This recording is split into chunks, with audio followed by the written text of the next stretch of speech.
Good morning, I hope you're having a fantastic day. It's currently 20 past 8, which means I'm running half an hour behind schedule.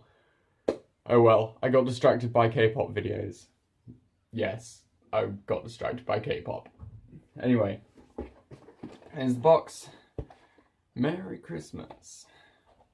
Packed, what does it say? Pack's Caffeinated Christmas Countdown. I don't know if I've actually showed that. Right, number 3.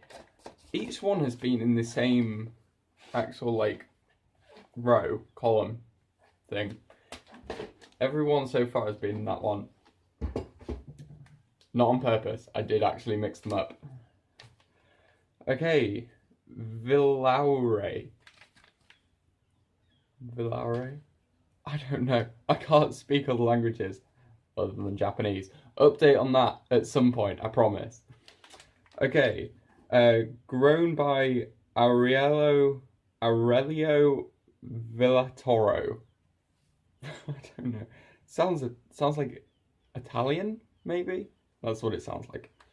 Or I know it's not Italian because you don't get coffees from Italy. Origin is something Hue Tenango, and it's Guatemalan. Varietals are Bourbon, Cachorra, Pacamara. I know Bourbon and Cachorra. I've never heard of Pacamara before, so that's going to be interesting. Guatemala's finest. In Guatemala, Villatoro Ariello is heralded as a man who knows how to grow good coffee, as well as competing in the Cup of Excellence. Cup of Excellence has a typo. Ooh, I don't know if you can see this. It's right there. Instead of an E at the end of excellence, it's a W. I don't actually know if I edit this. I know when it's on screen, it's flipped. So I don't know if actually when I edit this, I can't remember off the top of my head. Anyway, as well as competing in the Cup of Excellence a whopping 4 times and finishing in 5th in the 2015 competition, he's been named by Illy as the best farmer in Guatemala. Fair.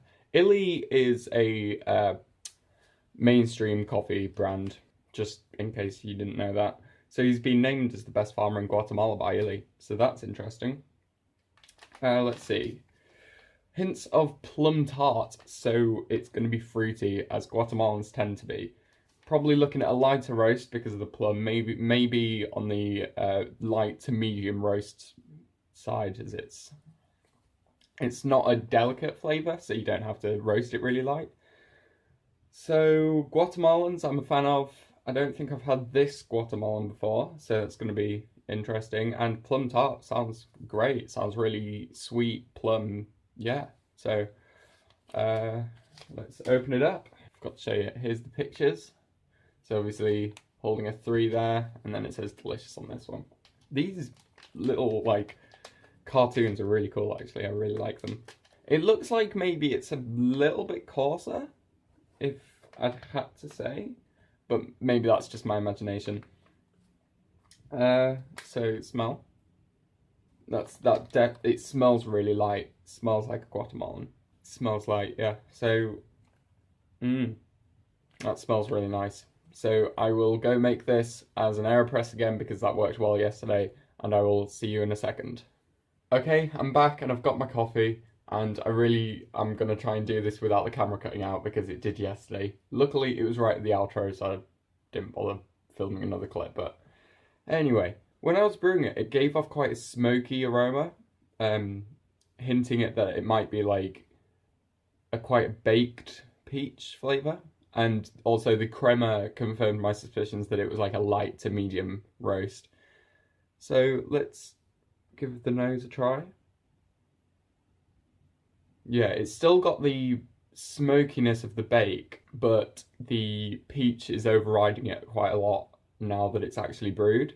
So it was really like an initial thing. As soon as I poured the water in, I got a waft of smokiness, but that's really settled down behind the peach nose. So let's just give it a try.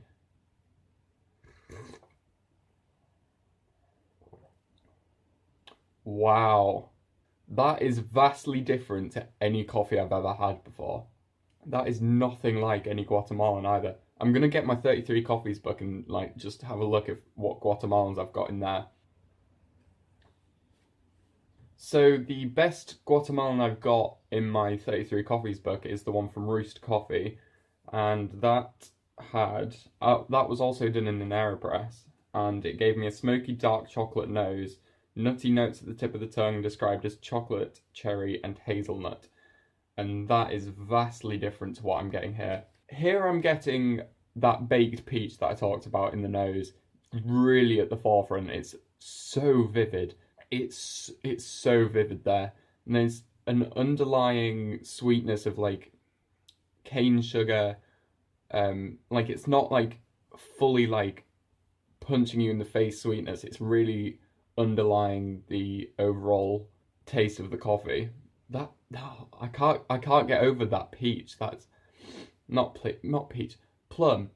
If I've been saying peach this entire time, I apologise. It's plum because that's what it's described as plum, and it's definitely plum.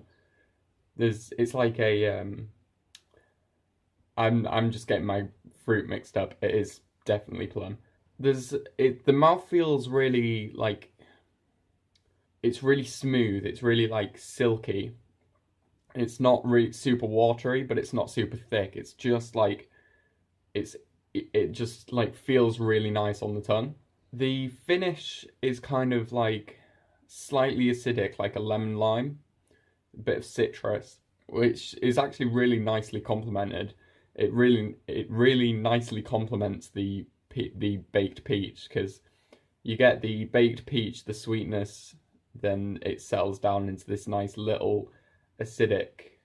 I say acidic. Acidic is often seen as a bad word. It is. I love acidic coffees. One of my favourites is, I believe it was an Ethiopian, maybe? No, my favourite was a Kenyan. One of my favourites was Kenyan, one of the Kenyans from Roost Coffee.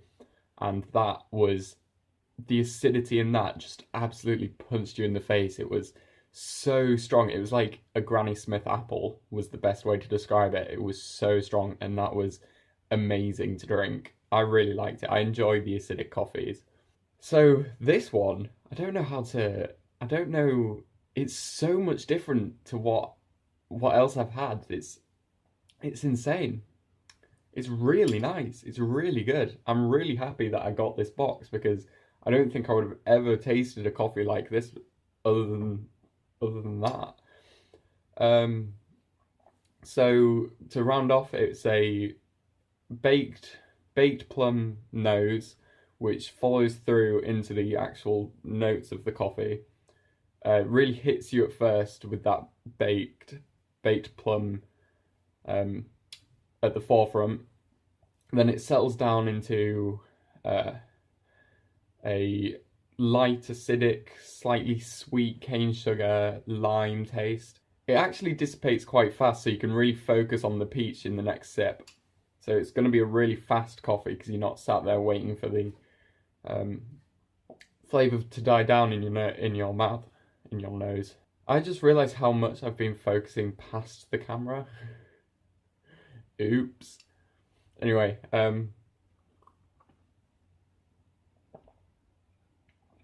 I just spilt it. I never ever know how to finish these. Do you think I should maybe like... No, that's spoiling tomorrow's. Anyway, cheers.